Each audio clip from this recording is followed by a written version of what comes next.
আমি যেহেতু vice chairman, আমি উপজেলা পরিষদের চেয়ারম্যানের নেতৃত্বে সর্বোচ্চ চেষ্টা করব যে উপজেলা পরিষদের সুযোগ সুবিধাগুলো যেন জনগণের ধারা ধারা সর্বোচ্চভাবে পৌঁছিয়ে দেওয়া যায়। প্রিয় দর্শক, আসসালামু আলাইকুম। সারা দেশে কয়েকটি ধাপে চলছে উপজেলা পরিষদ নির্বাচন। তারই ধারাবাহিকতায় ফেনী জেলার দাগনভূঞাতেও চলছে নির্বাচন।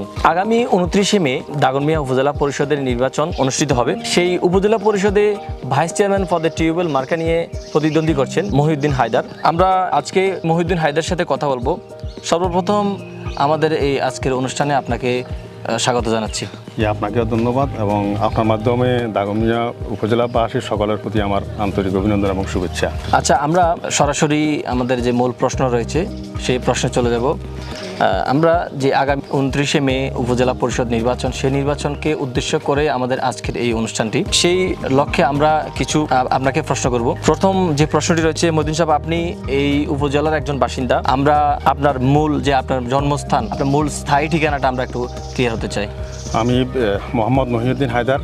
আমার জন্ম ফেনী জেলার অন্তর্গত দাগনভূঞা উপজেলায় ৮ নং জালেশকর ইউনিয়নের ৬ নং ওয়ার্ডের অন্তর্গত বারাগোবিন্দ গ্রামে। আপনার রাজনৈতিক ইতিহাস আপনার কত বছর বয়স থেকে বা আপনার কোন ক্লাসে পড়েন সেই থেকে আপনার রাজনীতি এই জীবনটা শুরু হয়েছে, আমাদেরকে একটু ওই বিষয়টা ক্লিয়ার। আমার সাধারণত আমরা যখন স্কুলে পড়তাম তখন থেকেই ছাত্রলীগের সংস্পর্শে আসা আমার রাজনীতিতে, যদিও পুরোপুরি নেতৃত্বে তখন স্কুলে যখন পড়ছি আসা সম্ভব হয় নাই।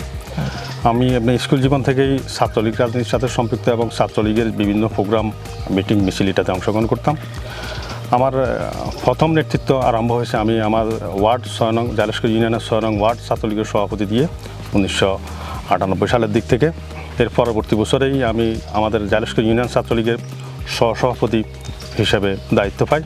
এর পরবর্তীতে আমি 2001 পরবর্তীতে 2002 সালে আমার জালেশকর ইউনিয়ন ছাত্রলীগের সভাপতির দায়িত্ব পালন করি। এর পরবর্তী বছরেই আমাকে দাগনভূঞা উপজেলা ছাত্রলীগের সাংগঠনিক সম্পাদক দায়িত্ব দেওয়া হয়। এর পরবর্তীতে 2006 সালে আমাকে দাগনভূঞা উপজেলা ছাত্রলীগের সাংগঠনিক সম্পাদকের দায়িত্বের পাশাপাশি আমি ফেনী জেলা ছাত্রলীগের তৎকালীন উপপরিবেশ বিষয়ক সম্পাদকের দায়িত্ব পালন করি। আপনার ধারাবাহিক এর পরবর্তীতে আমাকে 2006 সালে দাগনভূঞা তৎকালীন আমাদের ছাত্রলীগ নেতৃবৃন্দ দিদারুল কবির রতন এবং সুশান্ত চন্দ্র শীলের নেতৃত্বে আমাকে দাগনভূঞা উপজেলা ছাত্রলীগের যুগ্ম আহ্বায়ক হিসাবে দায়িত্ব পালন করার জন্য দায়িত্ব করা হয়। পরবর্তীতে আমি 2016 সালে যখন যুবলীগ কমিটি গঠন হয় তখন যুবলীগের জেলা যুবলীগের সদস্য হিসাবে দায়িত্ব পালন করি। বর্তমানে আমি 2019 সাল থেকে আমাদের জালেশকর ইউনিয়ন আওয়ামী লীগের সাধারণ সম্পাদক হিসাবে দায়িত্বে অদ্যবধি পর্যন্ত আছে। আপনার এই রাজনৈতিক জীবনটা আপনার ছাত্র রাজনীতি থেকে শুরু করা।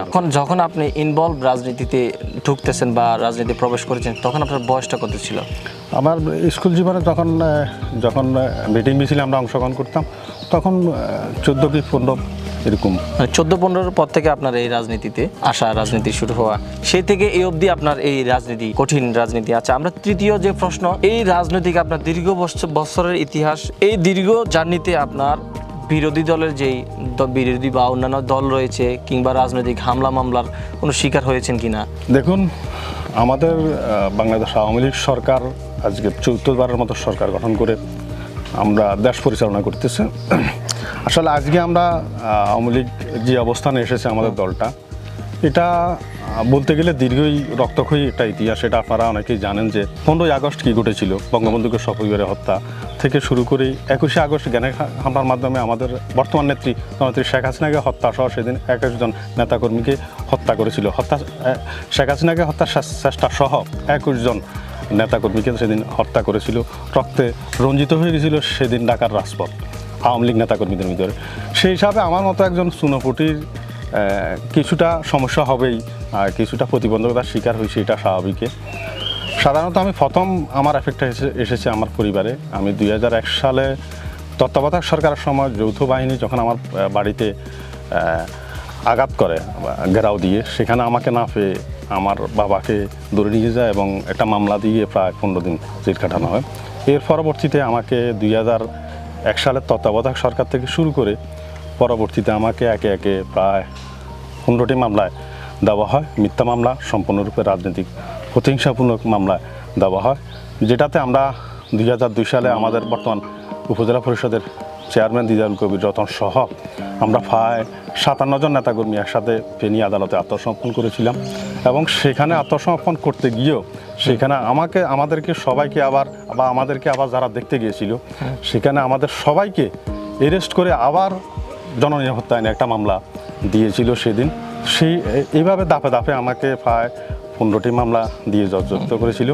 সেটা আমি প্রত্যেকটা মামলায় বর্তমানে খালাস অবস্থায় আছি। এবং পরবর্তীতে 2013 সালে যে জামাত বিএনপি সারা দেশব্যাপী যে তাণ্ডব চালিয়েছিল, সেই তাণ্ডবে 2013 সালের 10ই ডিসেম্বর রাত্রে আমি আমার অফিস থেকে ফেরার পথে ফেনী ফাটানবাড়ি রোডের মাথায় আমাকে ধরে নিয়ে জামাত শিবিরের সন্ত্রাসীরা ধরে নিয়ে প্রায় 3 ঘন্টা পর্যন্ত নির্যাতন করেছিল এবং এক পর্যায়ে আমি মারা গেছি হিসাবে আমাকে রাস্তায় ফেলে দিয়ে চলে গিয়েছিল।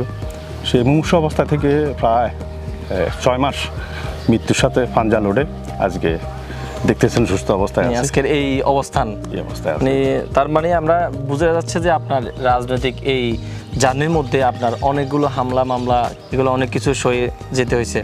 এটা আমি না, শুধু আমার মতো অসংখ্য নেতাকর্মী কিন্তু এটা স্বীকার, যে আমার থেকে অনেক বেশি শিকারের নেতাকর্মীও কিন্তু আমাদের দলে আছে, যার জন্যই দলের আজকে এই অবস্থা। ধন্যবাদ আপনাকে। আমরা সরাসরি এবারে নির্বাচনে চলে যাব। এই নির্বাচনে আপনি একজন প্রতিদ্বন্দ্বিতা করছেন ভাইস চেয়ারম্যান পদে টিউবওয়েল মার্কা নিয়ে। তো নির্বাচনে জয়ের বিষয়ে আপনি কতটুকু আশাবাদী? আমার দীর্ঘ রাজনৈতিক কেরিয়ারে অনেকের সাথে আমার চলাফেরা, অনেকের সাথে রাজনৈতিক সভা মিটিং মিছিল থেকে শুরু করে আমার একটা পুরো উপজেলায় ব্যাপক জনপ্রিয়তা আছে, ব্যাপক পরিচিতি আছে।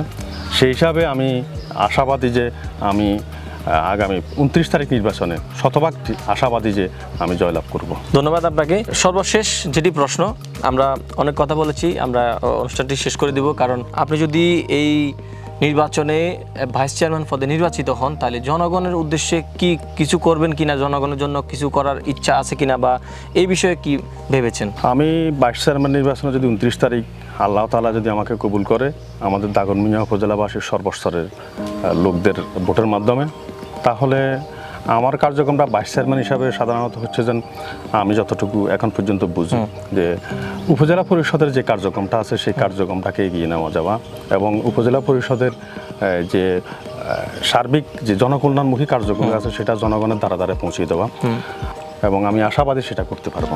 আচ্ছা, ধন্যবাদ। আমরা আমাদের প্রোগ্রামের একবারে শেষ প্রান্তে এসেছি এবং আপনার কথাগুলো আমরা শুনেছি, এবং আগামী 29শে মে আপনার যে ভাইস চেয়ারম্যান পদে নির্বাচনে প্রতিদ্বন্দ্বী করছেন, সেই নির্বাচনে আপনার জন্য শুভকামনা। আমি ভালো থাকবেন। আমার এই সাক্ষাৎকারের জন্য ধন্যবাদ জানাচ্ছি, এবং আমি আপনার মাধ্যমে আশা রাখবো যে আগামী 29 তারিখ উপজেলা পরিষদ নির্বাচনে আমাকে সবাই প্রত্যেকেই ভোট কেন্দ্রে গিয়ে দল মত নির্বিশেষে ভোট কেন্দ্রে গিয়ে আমাকে টিউবওয়েল প্রতীকে একটা ভোট দিবেন।